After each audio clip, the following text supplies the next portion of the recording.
अंकित, वो वीडियोस खाना पीना आता है निश्चित तौर पर काफी सुर्खियों में तो रहे हैं, देश के खिलाफ सोशल मीडिया पर भी काफी अवेलेबल हैं। और जैसा कि आपने बताया साहब से थोड़ी देर पहले कि अदालत में फिर से वो वीडियो चलाया गया था और वो वीडियो एक अहम सबूत बना हुआ है।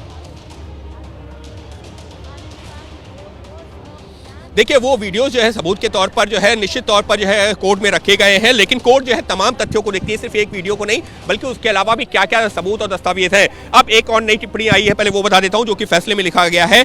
जज ने कहा है, हमें सभी आरोपियों की भूमिका को लेकर रखे गए तथ्यों पर भी गौर करना होगा। यानी कि जिस बात का भी हम लोग चर्चा कर रहे थे कि वीडियो तो है ही, लेकिन वीडियो के अलावा और तमाम जो तथ्य आए हैं हमको उनको भी गौर करना होगा कि इनके खिलाफ जो आरोप लगाए गए हैं वो कितने गंभीर है। क्योंकि यूएपीए की धारा जिसको लेकर के जो आरोपियों का ये कहना है कि हमारे खिलाफ ये जबरदस्ती लगा दी गई है, इसका कोई मतलब नहीं है, हम कोई आतंकी नहीं है, तो कोर्ट ये कह रही है और ये पुलिस ने कहा था, जो जिस बात का जो कोर्ट ने अपने फैसले में जिक्र किया है कि यूएपीए सिर्फ आतंकियों के खिलाफ ही नहीं बल्कि उन लोगों के खिलाफ भी लगाई जा सकती है जो लोग जो देश के खिलाफ माहौल बनाने का काम करते हो। और कोर्ट ने इसी बात का जिक्र किया है अपनी इस टिप्पणी में, जो कि फैसले में लिखी गई है कि हमें सभी आरोपियों की भूमिका को लेकर रखे गए तथ्यों को भी देखना होगा, गौर करना होगा। तो निश्चित तौर पर अभी तक की जो टिप्पणियां, हालांकि कोर्ट का फैसला आना बाकी है, लेकिन ये जो इशारा अब तक मिला है, ये मुमकिन है कि जो आरोपियों की मुश्किलें बढ़ा भी दे, लेकिन कोर्ट अभी फैसला पढ़ रही है। तो ऐसे में अभी किस निष्कर्ष पे पहुंचती है देखना जो है दिलचस्प होगा।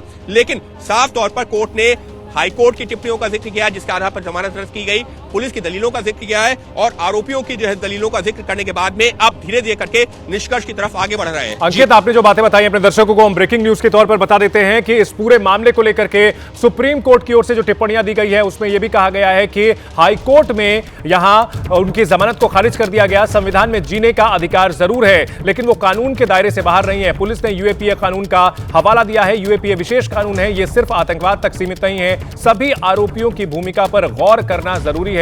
सुप्रीम कोर्ट की ये ऑब्जर्वेशंस है। 2020 के दिल्ली दंगा केस में ये बड़ी खबर आ रही है। शर्जिल इमाम और उमर खालिद समेत 7 आरोपियों की जमानत पर जो फैसला आना है, सुप्रीम कोर्ट में जो सुनवाई पहले हो चुकी है, फैसला सुरक्षित रखा गया था और इस पर जो ऑब्जर्वेशंस आ रही हैं, जो टिप्पणियां आ रही हैं सुप्रीम कोर्ट की ओर से, वो काफी अहम है। याचिकाकर्ता लंबे समय से हिरासत में है। सुप्रीम कोर्ट ने कहा, हमने इसके खिलाफ पुलिस की दलीलों को भी जगह दी है। अभी तक के अगर इशारों को समझा जाए, और अंकित जिस तरह का ये बता रहे हैं कि मुश्किलें बढ़ती हुई दिख रही हैं, राहत वाली बात कोई अभी, हालांकि अटकलें लगाना अभी ठीक नहीं है, लेकिन जो भी टिप्पणियां अभी तक प्रतिकूल दिख रही हैं, सभी आरोपियों की भूमिका पर गौर करना जरूरी है। 2020 दिल्ली दंगा केस में सुप्रीम कोर्ट में फैसला पढ़ा जा रहा है। आरोपियों की जमानत पर अब से थोड़ी देर में यह फैसला आएगा। किसी भी पल यह फैसला आ सकता है। एबीपी न्यूज के संवाददाता निपुण सहगल अदालत के अंदर है, हर अपडेट दे रहे हैं और अंकित गुप्ता उसे हमें हमारे दर्शकों को बता रहे हैं इंटरप्रेट करके कि क्या कुछ अंदर चल रहा है। कुछ ही पलों में यह फैसला आ सकता है। यूएपीए के अंतर्गत काफी गंभीर धाराएं लगाई गई हैं, काफी गंभीर मामला बनता है इन दोनों के खिलाफ और बाकी आरोपियों के खिलाफ। ऐसे में इन सब के लिए अब देखना है कि राहत मिलती है या नहीं मिलती है। उमर खालिद का क्या होगा, शर्जिल इमाम को जमानत मिलेगा या नहीं। सुप्रीम कोर्ट में बड़ी सुनवाई चल रही है। हाई कोर्ट ने जमानत की मांग ठुकराई थी, फैसला सुरक्षित रख लिया था सुप्रीम कोर्ट ने 10 दिसंबर को। आरोपियों पर कई धाराएं लगी हुई हैं। ये अहम बातें, अहम टिप्पणियां कोर्ट के अंदर से निकल करके सामने आ रही है। अंकित हमारे साथ बने हुए। अंकित, इसमें कुछ और एडिशन हुआ है, कोई और भी टिप्पणी आई है अदालत की तरफ से? जी बिल्कुल, अभी तक जो टिप्पणी आ रही थी वो प्रतिकूल नजर आ रही थी आरोपियों के, लेकिन ये जो टिप्पणी आई है ये थोड़ी सी अनुकूल नजर आ रही है। क्या है टिप्पणी? फैसले में कहा गया है कि कोर्ट की तरफ से कहा गया है कि हमें देखना होगा कि क्या गैर कानूनी गतिविधियों में शामिल होने के जो आरोप है वो मजबूत है या नहीं। यानी कि अब जो है कोर्ट इस बात पर आ रही है कि यूएपीए जिसके तहत जमानत मिलना, आप यकीन मानिए, कानूनी तौर पर बहुत मुश्किल होता है और ये एक बड़ा आधार बना था, निचली अदालत हो, हाई कोर्ट हो, जहां से जमानत याचिका रद्द हुई थी। लेकिन अब कोर्ट ये कह रहा है, अब हमको देखना होगा कि यूएपीए के तहत जो आरोप लगाए गए हैं क्या वो मजबूत है या नहीं है।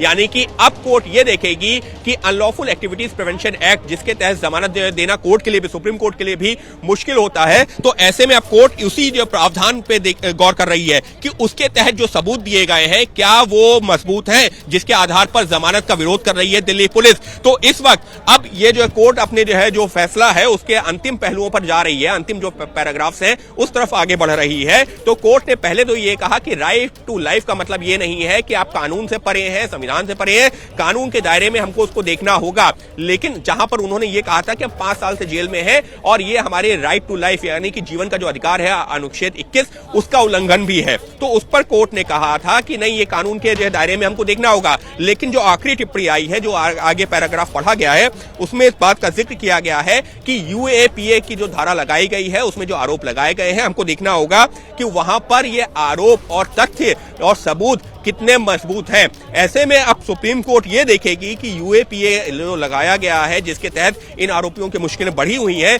क्या उसमें जो सबूत पेश किए गए हैं, जो तथ्य रखे गए हैं, क्या वो वाकई में इतने मजबूत है कि इन लोगों को जमानत ना दी जाए।